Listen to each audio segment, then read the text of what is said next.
जय श्री कृष्णा, जय मदन गोपाल। मित्रों, संगत का हमारे जीवन पर बहुत ही बड़ा प्रभाव पड़ता है। संगत अच्छी हो तो अच्छा प्रभाव पड़ेगा, और वही संगत यदि बुरी हो, बुरे दोस्तों की हो, तो भी हमारे जीवन पर बुरा प्रभाव पड़ेगा। तो यथासंभव हो सके तो अपनी जहाँ आप बैठते हैं, जिनके साथ आप बोलते हैं, उनका जीवन चरित्र, उनका व्यवहार सदैव अच्छा हो, ऐसे ही दोस्तों के निकट हमें रहना चाहिए।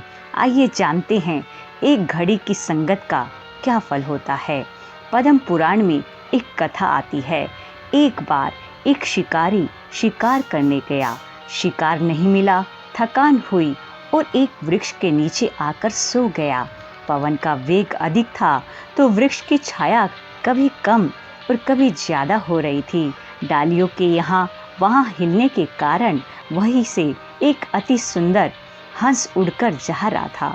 उस हंस ने देखा कि वह व्यक्ति बेचारा परेशान हो रहा है, धूप उसके मुंह पर आ रही है, तो ठीक से सो नहीं पा रहा है। तो वह हंस पेड़ की डाली पर अपने पंख खोलकर बैठ गया, ताकि उसकी छाँव में वह शिकारी आराम से सो जाए। जब वह सो रहा था, तभी एक कौवा आकर उसी डाली पर बैठा, इधर उधर देखा और बिना कुछ सोचे समझे शिकारी के ऊपर अपना मल विसर्जन कर वहां से उड़ गया। तभी शिकारी उठ गया और गुस्से से यहाँ वहाँ देखने लगा, और उसकी नज़र हंस पर पड़ी और उसने तुरंत धनुष बाण निकाला और उस हंस को मार दिया। हंस नीचे गिरा और मरते मरते हंस ने कहा, मैं तो आपकी सेवा कर रहा था, मैं तो आपको छांव दे रहा था, आपने मुझे ही मार दिया, इसमें मेरा क्या दोष।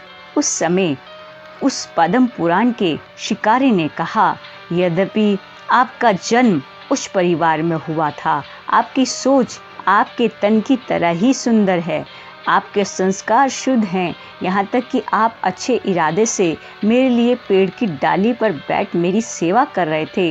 लेकिन आपसे एक गलती हो गई कि जब आपके पास कौवा आकर बैठा, तो आपको उसी समय उड़ जाना चाहिए था। उस दुष्ट कौवे के साथ एक घड़ी की संगत ने ही आपको मृत्यु के द्वार पर पहुंचाया है। जी हाँ, संसार में सदैव संगति का ध्यान रखना, हो सके तो सदैव अच्छी ही संगत करना। कबीर साहब जी बड़ा ही सुंदर कहते हैं, संगत कीजिए साधु के, दर्शन कीजिए साधु के, साहिब आवे याद, लेखे में वो ही घड़ी, बाकी के दिन बाद।